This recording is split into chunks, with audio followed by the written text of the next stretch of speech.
neuroscience ini. Ini karena Dokter Tipa keahliannya di sana bikin disertasi yang insya Allah segera promosi ya mengenai neuroscience, melihat perilaku orang, kalau istilah Mas Roy itu termul-termul ya, yang tiba-tiba bereaksi, melaporkan, minta ada percepatan ya kan. Ternyata bukan pembangunan saja yang ada percepatan, ini kan ada percepatan proses kasus Anda dan Mas Roy gitu ya. Kemudian juga tiba-tiba Pak Jokowi misalnya menemui Prabowo ya. Nah itu dari sisi apa ya, neuroscience atau apa yang ingin Anda katakan, ada apa sih sebenarnya? Silakan.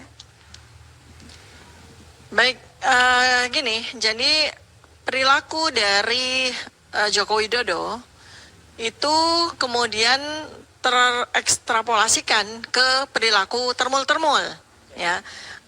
Artinya apakah ini memang ada sebuah instruksi dari Solo kepada termul-termul untuk melakukan banyak sekali hal-hal yang akhir-akhir ini sedang mereka lakukan, termasuk mendesak Bareskrim yang itu tadi Mas Roy udah bilang salah alamat gitu kan, kemudian macam-macam lah, sampai Sidi dan Bra pun mau didemokan mau demo pakai Sidi dan Bra. Jadi ini secara neuroscience behavior atau ilmu perilaku ya yang saya tekuni, itu kita bisa menggunakan sebuah peribahasa Jepang ya. Ini saya kutip ya, namanya itu, ini mungkin karena saya nggak ngerti bahasa Jepang jadi saya baca aja apa adanya ya. Oboreru mono wa wara omo sukamu, artinya Oborero mono wa wara omo sukamu. Kita bisa tanya sama Bang Rismon ya. Artinya terjemahnya adalah orang yang tenggelam akan berusaha meraih apapun, bahkan itu hanya sekedar jerami yang lewat di sungai itu. Nah, ini peribahasa ini persis sekali menggambarkan apa yang dilakukan oleh Joko Widodo dan juga termul-termulnya. Mereka ini panik, yang seperti pada podcast kemarin saya bilang, Jokowi ini udah sempoyongan, ibarat kata pertandingan tinju, itu dia udah hampir menyerah aja nih gitu. Sehingga dia akan melakukan apapun pada langkah-langkah terakhirnya, termasuk kemudian akhirnya menjadi sebuah langkah-langkah yang selain tidak sistematis, tidak efektif, ya, kemudian bisa menghasilkan bumerang bagi dirinya. Ya, nah, jadi semacam Mas Roy Suryo ini dan teman-temannya itu yang RRT itu ya, itu bikin punch out ya. Jadi apa namanya, kita serbu gitu kan, dengan apa ya, dengan kita jab-jab terus ya, jab-jab terus dan uppercut terus kan, apa itu kedatangan kita untuk melakukan investigasi sekaligus observasi terhadap jejak masa lalu Jokowi di Solo ya kan, dimana kita bertemu dengan eyewitness, dengan saksi mata yang bersedia untuk menyampaikan apa yang mereka ketahui tentang jejak masa lalu Joko Widodo. Dan ini jelas ya, uppercut ya, yang lumayan bikin beliau sempoyongan gitu. Karena pada hari yang sama, ketika kita melakukan investigasi itu, pada hari yang sama beliau terbang ke Jakarta. Padahal terbang ke Jakarta untuk menemui Presiden Prabowo. Nah, kita kan menduga-duga ya, sudah bisa kita duga sih kalau kita lihat dari aspek perilaku ya. Nah, ini kan pada hari yang sama loh ya. Nah, ada warga Solo yang ketika kita datang beberapa waktu sebelumnya ya, Mas Roy ya, itu mengatakan bahwa ini kalau RRT datang ke Solo itu baunya aja udah kecium gitu ya. Apalagi kemudian tidak disangka bahwa ternyata kita itu didukung oleh banyak sekali warga Solo, termasuk bedah buku yang kita lakukan di Solo oleh para tokoh-tokoh ya di sana.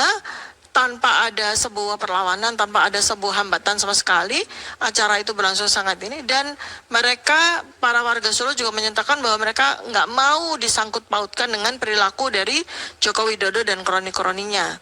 Nah, sehingga apa yang kami lakukan itu mendorong mereka, mengencourage mereka ya untuk berani.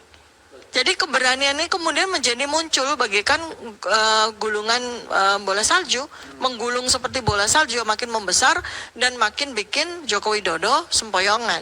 Nah, kemudian dia berusaha untuk merapat kepada Presiden Prabowo ya, yang sekarang ini barulah dia sadari bahwa sebenarnya saat inilah ya momentum di mana kekuasaan real ya itu sudah berpindah hampir sepenuhnya kepada Presiden Prabowo. Dulu ketika 1 tahun ya dari mulai 20 Oktober 2024 ketika Presiden Prabowo menggantikan Joko Widodo sebagai presiden, kita dengan kecewa ya melihat pada saat dimana Presiden Prabowo pergi ke Solo untuk sowan, untuk menghadap, seakan-akan kekuasaan itu masih secara de facto dipegang oleh Joko Widodo. Kita dengan kecewa melihat itu. Tapi sebagaimana juga sudah saya sampaikan berkali-kali ya bahwa secara alamiah, secara natural pergantian kekuasaan itu pasti terjadi. Nah di saat-saat awal ketika kekuasaan Presiden Prabowo itu belum solid, ya memang seperti itulah karena 70% dari anggota kabinet saja masih orang-orang Joko Widodo kan gitu. Tetapi yang persoalan di sini adalah Joko Widodo itu tidak menyadari hukum alam ini tuh dia nggak sadar. Hukum alam bahwa setelah dia tidak menjabat maka kekuasaan itu akan terus meranggas gitu ya. Nah disinilah di titik ini di mana kemudian perlawanan rakyat, keberanian rakyat untuk menyatakan ya keyakinannya akan persoalan ijazah palsunya yang dia lakukan, terlebih kemudian kita bikin uppercut lagi, kita jab-jab lagi dengan kita sekarang ini sudah menuju kepada finalisasi ya untuk penulisan buku Gibran Black Paper nih. Nah ini pukulan yang telak sekali untuk seorang Joko Widodo karena kalau dia ini mau tenggelam, jerami-jerami udah mau dia raih segala macam, termul-termul juga sudah dia sudah dia instruksikan untuk melakukan apapun perlawanan terhadap RRT gitu ya, itu kan menunjukkan bahwa energi kekuatan dia itu makin lama makin mengecil sehingga dia harus maju sendiri. Ketika tentara-tentaranya sudah tidak bisa lagi diandalkan, maka dia mau nggak mau harus maju sendiri. Di saat ini ya, saat sekarang ini kondisi kesehatannya yang saya sebut ya sebagai penyakit autoimun yang berat dan agresif ini muncul lagi flare up-nya pada saat yang sama. Di mana saya bisa tahu ya ketika kemudian beliau sendiri menyatakan bahwa saat ini tidak bisa hadir di upacara ulang tahun TNI tanggal 5 Oktober 2025 dengan alasan bahwa penyakitnya itu tidak memungkinkan beliau terpapar sinar matahari. Artinya apa? Dalam sisi penyakit autoimun itu berarti sedang terjadi flare up. Ya, flare up itu tanda dan gejalanya muncul. Dan kita juga lihat ya ada beberapa waktu di mana Joko Widodo dengan Ibu Iriana itu sedang hadir dalam sebuah perhelatan, tampak ya ada bercak-bercak lagi, hitam-hitam lagi, nggak cuma di wajah tapi juga kelihatan dari ekstremitasnya ya di tangan maupun di kaki. Ya, nah ini adalah sinyal bahaya sebetulnya. Sinyal bahaya artinya stresornya Pak Jokowi ini meningkat luar biasa. Ya, kenapa? Karena dia sekarang ini harus menghadapinya sendirian. Ketika tentara-tentaranya sudah tidak efektif lagi. Itu ya dari sisi tinjauan neuroscience behavior. Jadi tidak ada konsolidasi antara otak depan yang berfungsi kecerdasan, kemudian kebijakan dengan emosional yang ada di sistem limbik di belakang. Jadi dia sudah tidak ada konsolidasi itu. Ketika seseorang itu sudah panik, ketika seseorang itu sudah sempoyongan, dia tidak bisa lagi mengkonsolidasikan antara kecerdasan dengan emosi dia. Sehingga dia tampak sekali terpukul, kemudian dia melakukan hal-hal ya yang tidak terukur lagi karena fungsi konsolidasi kecerdasan dengan sistem emosinya itu sudah tidak terkonsolidasi dengan baik. Jadi kita lihat hari-hari ini dia akan kesana kemari, dia akan ini, nanti ujung-ujungnya yang saya prediksi dia akan berlindung di balik kesehatannya. Saya prediksikan itu. Entah apakah dia kemudian berobat ke luar negeri, itu sudah berbulan-bulan yang lalu malah saya minta gitu kan. Atau kemudian dia berlindung di balik dia di rumah, tidak muncul dan sebagainya. Kita lihat, saya prediksikan itu karena saya yakin Jokowi Widodo nggak sanggup lagi untuk mengatasi kondisi yang menyerang dia dengan fakta-fakta, dengan kebenaran-kebenaran yang terus-menerus kita sampaikan pada khalayak. kemudian counter attack dari para termul itu justru malah jadi bumerangnya dia, justru malah jadi blunder gitu ya, yang semakin tidak terukur, semakin tidak sistematis, semakin justru menghasilkan terbongkarnya apa saja yang selama ini sudah berusaha dia tutupi. Ya, terakhir yang sangat memukul dia, pertahanan yang sebetulnya dia pakai, ya, itu adalah anaknya sendiri, gitu loh. Anaknya sendiri, Gibran ini kan menjadi pertahanan buat dia. Ketika dia memaksakan Gibran itu menjadi wapres, dia berpikir bahwa at least 5 tahun dia aman. Dengan kekuasaan yang dimiliki oleh Gibran sebagai wapres, dengan kroni-kroni yang masih ada di dalam kabinetnya Presiden Prabowo, dengan uang yang kabarnya dia miliki ribuan triliun, itulah barier yang diharapkan akan membuat dia aman. Ditambah lagi dengan tameng utama yang berhasil, dia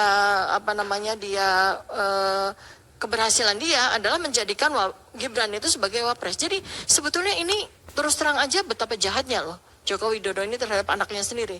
Karena dia menggunakan anaknya ini sebagai tameng dia atas kita tahu kan dia menjadi finalis OCCRP itu. Yang ini kan belum dikuak. Ya, teman-teman juga lagi berusaha untuk mengumpulkan data-data tentang korupsi-korupsi yang dilakukan selama 10 tahun. Ya, ini semakin membuat dia stres. Ini uppercut yang luar biasa. Jadi itulah yang kemudian membuat Joko Widodo ini sudah nggak bisa lagi mengkoordinasikan apa yang dia lakukan, apa yang dia katakan itu dengan proper begitu ya untuk bisa. Jadi apa yang saya mau sampaikan kepada Pak Joko Widodo, sudahlah Pak, bertobatlah, mengakulah, ya, dan biarkan semua itu berjalan secara natural. Sekarang Pak Joko Widodo menggunakan Gibran, memaksakan Gibran jadi wapres, dan ternyata kita berhasil mendapatkan banyak sekali data, ya, iya betul, ya. Gibran punya ijazah sarjana BSc dari MDIS, ya. Nanti kita akan verifikasi kan, Mas Ray kabarnya kan mau ke Singapura dan mau ke Australia gitu kan, untuk menemukan saksi mata primer, ya itu. Tetapi dia tidak punya ijazah SMA. Untuk menjadi wapres itu tidak butuh ijazah S1, tetapi dia butuh ijazah SMA. Nah ini kan terbongkar